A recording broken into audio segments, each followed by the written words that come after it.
건강한 TV 토크닥터 토닥. 안녕하세요. 아나운서 김문정입니다. 어느 날 갑자기 극심한 불안에 휩싸여서 심장이 두근거리고 또 숨도 못 쉴 정도의 증상이 나타나는 공황장애. 보통 TV에 많이 나오는 연예인들이 이 병에 많이 걸린다 이렇게 생각을 하지만 그 누구도 예외는 없다고 합니다. 그래서 오늘 토크닥터 토닥에서는 공황장애에 대해서 자세히 알아봅니다. 먼저 건강맨 이원구 씨 소개합니다. 어서 오세요. 네, 안녕하세요. 오늘도 건강맨 이원구와 함께 건강한 정보, 흥미진진한 퀴즈와 함께 하시죠. 네, 그리고 공황장애와 관련해 속 시원하게 이야기 나눌 정신건강의학과 전문의 김형준 선생님과 함께합니다. 안녕하세요. 네, 안녕하세요.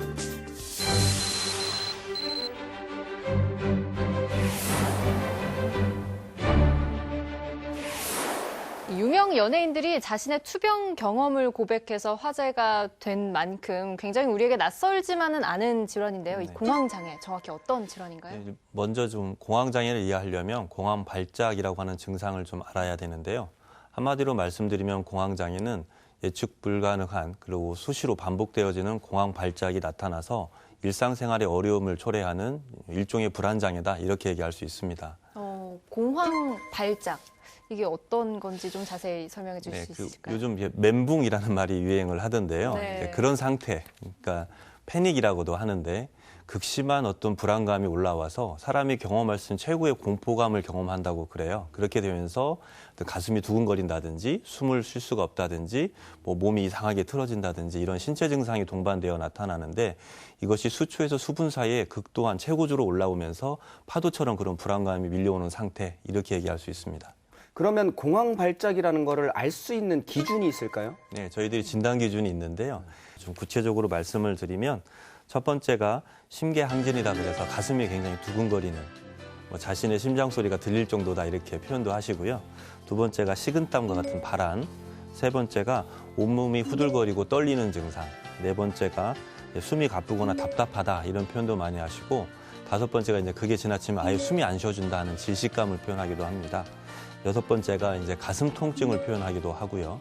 일곱 번째가 메스꺼움 또는 복부의 불편감, 그러니까 배가 좀 뒤틀리는 것 같다 이런 표현도 많이 쓰시고요. 여덟 번째가 어지럽거나 불안정한 느낌, 이렇게 쓰러질 것 같다 이런 표현도 많이 쓰십니다. 아홉 번째가 화끈거리는 느낌들도 굉장히 많이 표현하시는데 얼굴이 타오르는 것 같다 이런 표현도 많이 하시고요. 열 번째가 이제 감각 이상인데 두피가 막 찌근찌근 바늘로 찌르는 것 같다든지 이상 감각을 표현하시고요. 11번째가 내가 내 자신이 아닌 것 같다라는 표현도 하거나 나를 둘러싼 현실이 비현실처럼 느껴진다 이런 표현도 자주 쓰십니다. 12번째가 통제할 수 없다고 느끼면서 스스로가 이렇게 미치는 것 아니냐 이런 표현도 많이 쓰시고요. 이제 13번째 가장 중요한데 이러다 죽는 게 아닌가 하는 죽음의 공포 이렇게 표현하시는데 이 13가지 중에 4가지가 동시에 나타나면서 수초에서 수분 사이에 본인이 경험했던 최고조의 어떤 그런 공포감을 느낄 때 공황발작이라고 표현을 합니다. 혹시 그 두 분도 살면서 이런 경험 해보신 적 있는지 모르겠어요. 저 지금 지금 갑자기 물어보시니까 갑자기 공포감이 막 지금 물려오는데 좀 심각한 것 같은데요, 선생님. 숨이 가빠오는데요. 예. 지금 만약에 선생님 이런 증세가 있다면은 어떻게 조치를 해야 될까요? 만약 이런 공황발작을 경험하시는 분이 있거나 이제 옆에서 그걸 지켜보게 되면은 가장 중요한 것은 안심을 시키면서요. 호흡수를 빨리 낮춰주는 게 중요해요. 불안하니까 굉장히 빨리 호흡을 하다 보면 가호흡 증후군이라 그래서 몸 안에 이산화탄소가 빠르게 날아가면서 여러 가지 또 문제를 일으킬 수가 있어서요. 그 주변에 봉투 같은 것을 입에 씌워주면서 봉투에다가 천천히 다 부풀 때까지 이렇게 부르라고 하고 그걸 다시 들여 마시라고 하고 이렇게 호흡수를 낮춰주는 게 응급조치의 첫 번째입니다. 그런 것도 알아두시는 것도 상식적으로 좋을 것 같습니다. 좋네요. 네. 그러면 혹시 이 공황장애라는 거를 파악할 수 있는 이 초기 증상들이 좀 있을까요? 대부분의 공황발작을 경험하시는 공황장애 환자분들은 갑자기 나타난다고 해서 자신의 초기 증상을 잘 인식하지 못하는데요.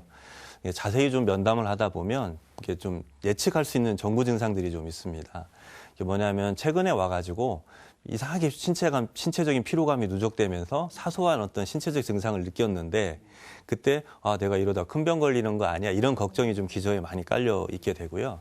이런 걱정들이 좀 지나치다 보면 잠을 좀 못 잔다거나 자꾸 좀 불안한 마음이 자꾸 생긴다거나 이러한 어떤 상태를 가지고 있다가 갑자기 탁 공황 발작으로 넘어가는 경우들이 있어서 혹시 최근에 그러한 부분들을 갖고 있다면 조금은 자신이 관심 있게 바라볼 필요가 있습니다.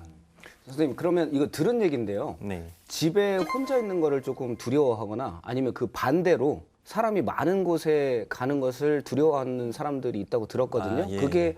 공황장애 증세인가요? 중요한 말씀을 해주셨는데 공황장애를 갖고 계신 분들 중에 많은 분들이 광장공포증이라는 걸 동반하고 있어요. 이제 광장공포증이라고 하는 것은 이제 공황 발작을 경험하다 보니까 자신이 어떤 장소에 갔을 때 그 발작을 다시 했을 경우 도움을 받지 못한다는 두려움 때문에 혼자 있는 것도 두렵고요. 옆에 누가 없으면. 또 사람들 많은 데 가면 도움받기가 어렵잖아요. 또 발작이 나타나면 창피를 당할 수도 있고 어떤 불가항력의 상황에 빠질 수 있다는 생각 때문에 극장이라든지 뭐 버스를 타고 갈 때 대중교통을 이용할 때 이런 것을 극도로 꺼리게 되고 나중에 심하면 이제 은둔형 외톨이처럼 집 밖으로 안 나가려고 한다거나 또 자꾸 이런 걸 잊으려고 술이라든지 수면제 같은 걸 자꾸 복용해서 약물 중독이 된다거나 이런 경우들을 종종 볼 수가 있습니다. 저는 그 연예인들처럼 사람이 많은 곳에서만 이 공황 발작이 일어나는 줄 알았는데 네. 사람마다 그러면은 그 발작이 일어나는 장소가 다른가 봐요? 모든 곳에서 일어날 수가 있어요. 심지어는 이불 속에서도 뭐 누구는 뭐 이불 밖은 위험하다고 얘기를 하는데 대부분은 지금 사람들이 많은 곳에서 많이 발생을 하기도 합니다. 이제 사람 극장이라든지 시장이라든지 좀 이렇게 도움을 받지 못하는 곳에 나타나지만 공황 발작이 좀 반복되어지면 어떤 경우는 자다가 딱 눈을 떴는데 갑자기 공황 발작이 오는 경우도 있고요. 그래서 뭐 어떤 장소에서든지 다 나타날 수 있다 이렇게 얘기할 수 있습니다. 이렇게 저처럼 오해를 가지신 분들이 많을 텐데요. 자, 그러면 공황장애에 대한 오해도 풀고 퀴즈도 풀고 건강맨과 함께하는 첫 번째 OX 퀴즈 화면으로 만나보시죠.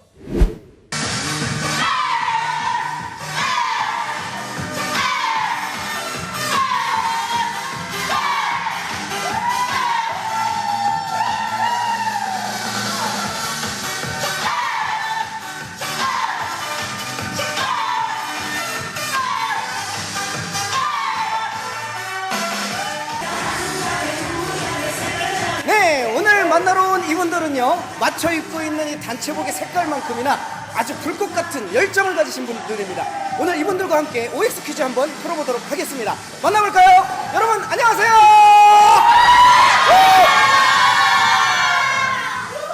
주변 분위기가 차분한 상태일 때도 공황 발작이 일어난다. 맞다 생각하시면 O, 틀리다 생각하시면 X로 이동해 주세요. 네, O를 선택하신 분들 중에 차분한 상태일 때도 공황 발작이 일어날 수 있다라고 생각하신 이유는요? 제가 가끔 운전을 할 때요, 가끔 숨이 막힐 듯한 그런 기분을 느낀 적이 있어요. 제가 지금 뮤즈 크루라고 해서 우리 선생님께서 지금 지도를 하고 계신데 네. 한번 자랑을 한번 해볼까요? 일단 미모가 뛰어나다. 그렇죠. 섹시하다.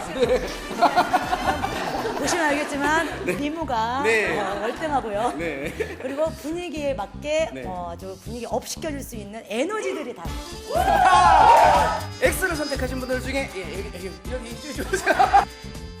차분한 상태일 때는 공황 장애가 뭐 일어나지 않을 것 같다 이런 생각을 혹시나 하고 계신가요? 그렇죠. 무슨 말인지 모르시겠죠. 전 전혀 그런 감정을 느껴본 적이 없어서 네. 왠지 그냥 아닐 것 같아서 X로 왔어요. 춤은 어떻게 시작을 하시게 됐어요? 건강진단을 하니까 네. 안 좋게 나와가지고 네.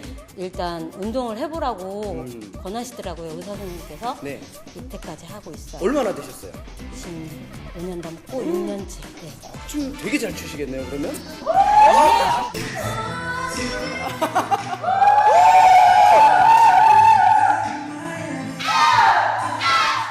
네, 주변의 분위기가 차분한 상태일 때도 공황 발작이 일어난다. 맞으면 O, 틀리면 X. 정답은요? 옵니다. 네. 앞에서 잠깐 설명을 드렸었는데요. 공황 발작, 공황 장애는 그 실질적으로 외부의 어떤 위험이 있어서 불안을 느끼는 게 아니라 자기 내적인 심리적인 이유 때문에 생겨지는 거거든요. 그러니까 내적인 자극 때문에 생기는 거기 때문에 아까도 말씀드린 것처럼 혼자 있는 편안한 집 안에서도 죽음의 공포를 느낄 수 있습니다. 그래서 정답은 O가 되겠습니다. 정말 이렇게 환경적인 여건과 상관없이 공황 발작, 공황 장애를 앓고 있는 분들이 있다면 정말 위험할 것 같다 이런 생각이 드는데요. 실제로 이런 문제를 가진 분들이 얼마나 되나요? 공황장애 환자분들은 이제 공황장애만 놓고 얘기를 하면 약 그 1%에서 4% 정도가 평생에 한 번 정도는 공황장애를 앓는다고 하고요. 공황 발작만 얘기를 하면 한 4에서 5% 정도가 평생에 한 번 정도 공황 발작을 경험한다 이렇게 되어 있는데 문제는 최근에 공황장애 환자분들이 많이 늘어나고 있어요. 그래서 그 건강보험공단 통계를 보니까 최근 5년 사이에 매해 11% 이상 증가하고 있다 이렇게 얘기를 하고 있습니다. 정말 점점 더 많은 분들이 공황장애로 어려움을 겪고 계신 것 같은데 혹시 성별에 따른 차이도 있을까요? 좀 중요한 부분인데요. 여자분들이 2배에서 3배 정도로 압도적으로 많습니다. 아무래도 좀 여자분들이 불안을 느끼는 강도가 더 센 것 같긴 하고요. 또 한 가지 문제점은 실제로 통계는 뭐 1%, 4% 얘기를 하지만 저희 정신건강의학과 전문의들이 볼 때는 숨겨진 공황장애 환자가 많다라고 생각을 하는데요. 워낙 극심한 신체 증상을 느끼거든요. 뭐 몸이 돌아간다거나 심장이 뭐 멈출 것 같다거나 이러다 보니까 정신과를 오기 전까지 어떤 CT라든지 MRI라든지 이런 신체 증상을 확인하러 돌아다니는 기간이 오래돼요. 그래서 그렇게 그리고 그쪽에서는 이상이 없으니까 신경성입니다 이런 식의 진단을 받으면서 공황장애인지 모르고 지내시는 분들이 꽤 있어서 실제는 훨씬 더 많지 않을까 이렇게 생각하고 있습니다. 그럼 평균적인 발병 시기라는 게 있을까요? 여자분들이 좀 많은 편이고 뭐 남자분들한테도 많이 올 수는 있는데 보통은 우리가 20대 후반에서 30대 정도에 처음 발병을 하는 거로 보지만 병을 잘 감추거나 또 이제 정신과에 대한 편견도 있고 그다음에 공황장애인지 모르고 지내셔서 실제로 진단받는 건 40대들이 많아요. 그래서 이런 부분들이 좀 문제점이라고 할 수가 있습니다. 정말 증상이 나타났을 때 합리적인 의심을 해보는 것도 참 좋겠다 이런 생각이 드는데요. 바로 이어서 두 번째 영상 OX 퀴즈 만나보시죠. 공황장애가 심해지면 조현병으로 진행될 수 있다. 맞다 생각하시면 O, 틀리다 생각하시면 X로 이동해 주세요.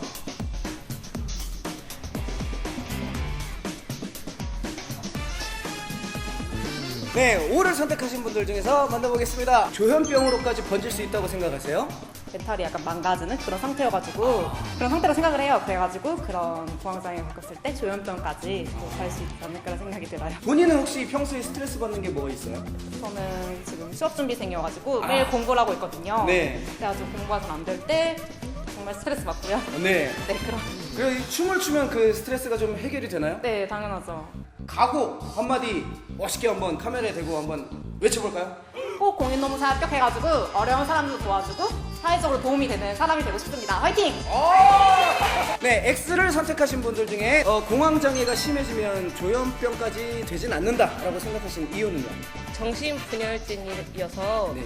공황장애랑은 조금 별개일 것 같다고 생각합니다. 아, 공황장애하고 아예 뜻 자체가 다르기 때문에 네. 춤을 추면 좋은 점이 뭔가요? 춤을 추면 사람이 유연해지고 그러면- 스트레스를 날릴 수 있어요. 그럼 그 유연한 춤을 한번 박수와 함께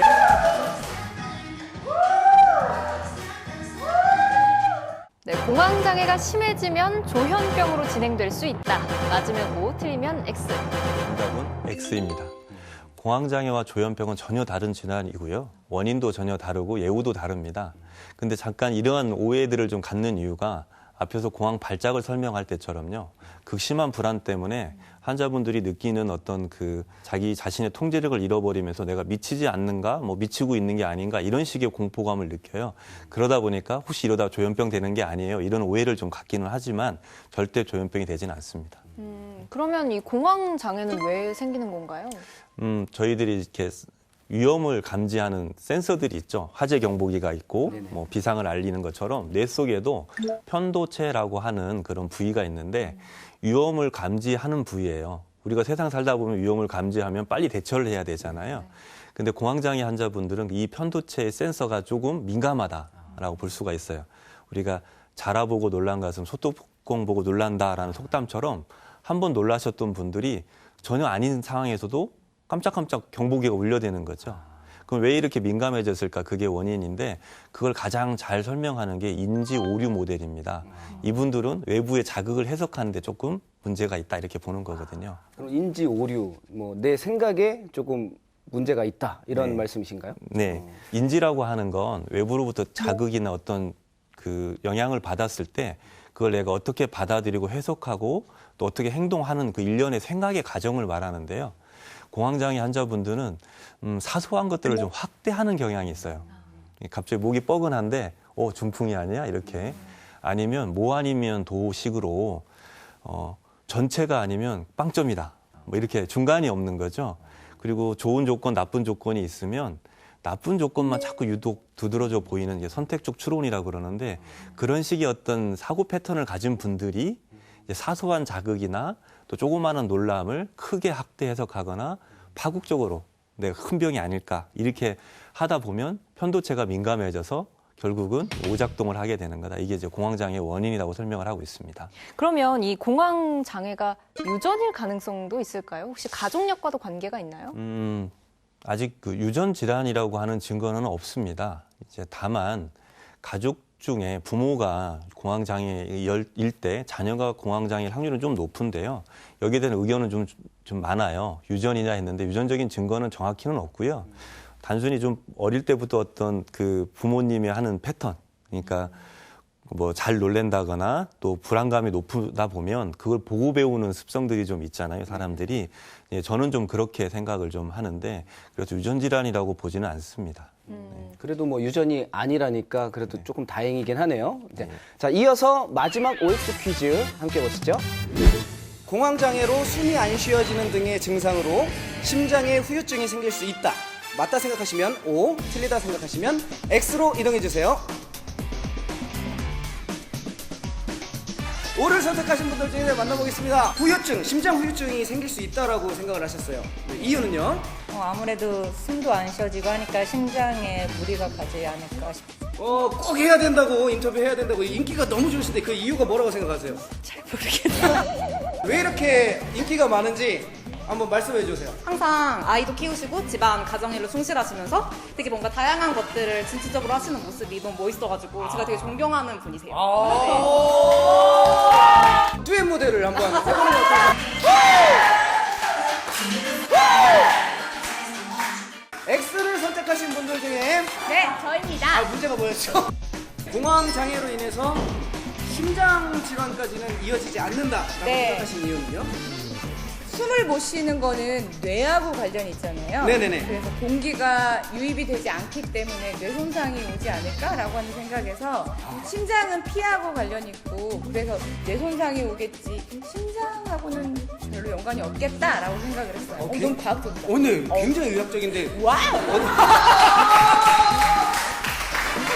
춤은 왜 시작하게 되셨어요?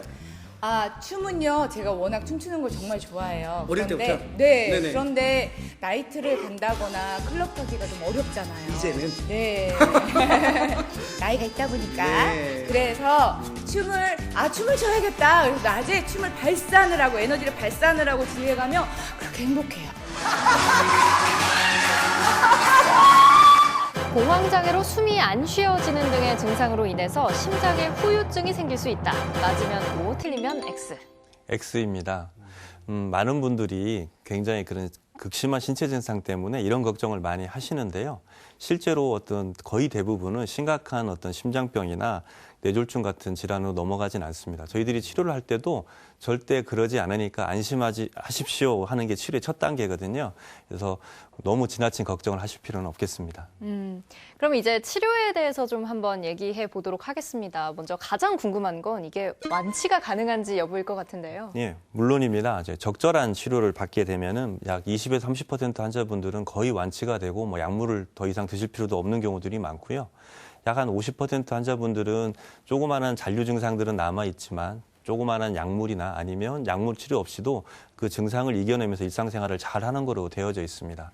근데 문제는 나머지 한 20% 정도의 분들인데요.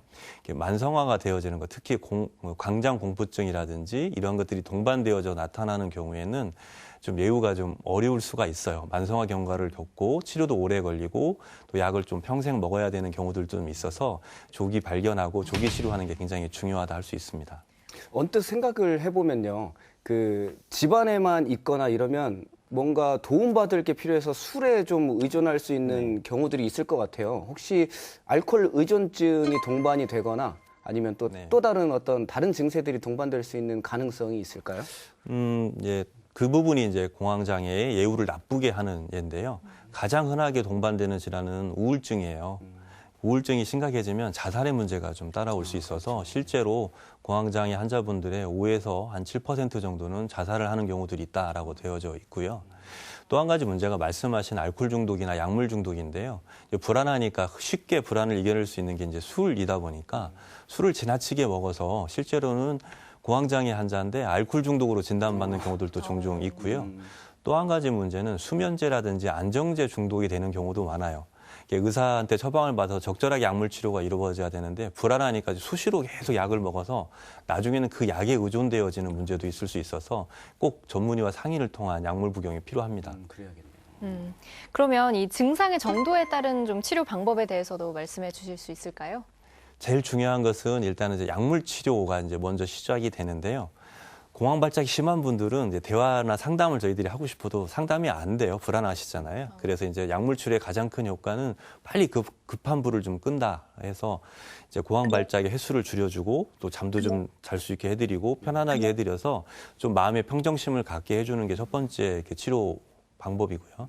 두 번째는 이제 상담 치료가 들어가는데 제가 아까 인지 오류 모델을 말씀드렸잖아요. 이걸 교정하는 치료를 우리가 인지 행동 치료라고 그래요. 이제 그분이 어떤 상황에서 공황 발작을 경험했는지 그때 대부분 내가 죽는 게 아닐까, 큰 병 걸리는 게 아닐까 이런 걱정에서부터 시작이 되는데요. 과연 그게 옳은 판단이었는지 또 이분이 생각하는 게 너무 지나치는 극단적인 생각을 하지 않는지를 찾아내서 서로 이렇게 토론을 하면서 하나씩 교정을 해나가는 치료를 하는데 이걸 인지행동치료라고 합니다. 그래서 약물치료와 인지행동치료를 동시에 같이 했을 때 가장 효과가 좋은 것으로 되어져 있습니다. 네, 건강한 TV 톡닥터 토닥. 오늘은 공황장애에 대해서 자세히 알아보고 있는데요. 이제 토닥 공식 질문 3가지 드리도록 하겠습니다. 먼저 치료 후에는 어떻게 관리하면 될까요? 공황장애는 재발률이 조금 있는 질환입니다. 그래서 증상이 많이 좋아지셨다 하더라도 임의로 약을 끊거나 상담을 중단하지 마시고요. 꼭 어느 정도 일정 기간은 증상이 없는 상태에서도 치료를 좀 유지할 필요가 있어서 전문의와 상의한 후에 치료를 중단하시는 게 중요하다 이렇게 말씀드리겠습니다. 네, 그러면 바로 이어서 두 번째 공식 질문, 예방법은요? 이제 제가 개인적인 얘기로 말씀을 드리면 앞서서도 말씀드렸지만 공황장애 환자분들은 사고방식이 조금은 부정적인 분들이 많아요. 자꾸 극단적인 생각을 한다거나 그래서 긍정적인 생각을 갖는 게 가장 중요한 예방법이 아닌가 생각을 합니다. 네, 그러면 이제 좀 더 비슷한 맥락일 수도 있을 것 같은데 좋은 생활 습관과 또 나쁜 생활 습관에는 어떤 것들이 있는지도 알려주세요. 예방법으로 긍정적인 생각 이렇게 말씀드렸는데 쉽지는 않은데요. 가장 중요한 것은 이제 평소에 스트레스 관리를 좀 잘해 주시는 게 있어요. 스트레스가 많을 때 쌓인다고 하지 마시고 적절히 풀 수 있는 대화 상대라든지 여가 활동이라든지 적절한 운동. 또 한 가지 중요한 게 건전한 음주 습관을 좀 갖는 거. 하여튼 일상생활을 규칙적으로만 잘 해주신다면 또 이런 것들이 좋은 습관으로 남아서 우리가 살다 보면 조금씩 불안감 느낄 수 있지만 이런 것들이 예방법이 될 수 있겠습니다. 네, 오늘 건강맨 원구 씨는 어떠셨나요? 지금 TV를 보고 계시는 여러분들도 초기에 발견하는 게 중요하다고 하니까 13가지 그 기준에 내가 몇 가지나 해당이 되는지 한번 체크해 보시는 것도 좋을 것 같아요. 네, 마지막으로 오늘 질환과 관련해서 토닥 시청자들께 당부 말씀 부탁드립니다. 네, 우울한 사람은 과거에 살고요. 불안한 사람은 미래에 살고 행복한 사람은 현재를 산다라고 하는 명언이 있습니다. 실제로 제가 진료실에서 진료를 하다 보면 우울증 환자분이나 공황장애 환자분들은 지나가서 어쩔 수 없는 일에 대한 걱정을 지금도 하고 계신다거나 앞으로 생길지 말지 할 일을 미리 당겨서 걱정하시는 분들이 많아요. 알 수도 없는데. 네, 알 수도 없는데 그렇죠. 제가 생각을 할 때 공황장애나 우울증이나 극복할 수 있는 가장 좋은 방법은 지금 현재를 즐겁게 사시는 것 같아요. 그래서 현재의 삶의 어떤 의미나 즐거움을 잊지 않는 게 이런 질환뿐만 아니라 행복하게 사는 비결이 아닌가 이런 생각이 듭니다. 네, 건강한 TV 톡닥터 토닥. 오늘은 정신건강의학과 전문의 김형준 선생님과 함께 공황장애에 대해서 알아봤습니다. 걱정은 조금 내려두고 오늘부터 긍정적인 마음으로 하루하루 살아가 보는 건 어떨까요? 저희 토닥은 여러분의 건강의 플러스 또 행복의 플러스가 될 수 있도록 늘 함께 고민하고 노력하겠습니다. 오늘 준비한 내용은 여기까지입니다. 여러분, 우리는 다음 주 이 시간에 또 만나요. 안녕히 계세요.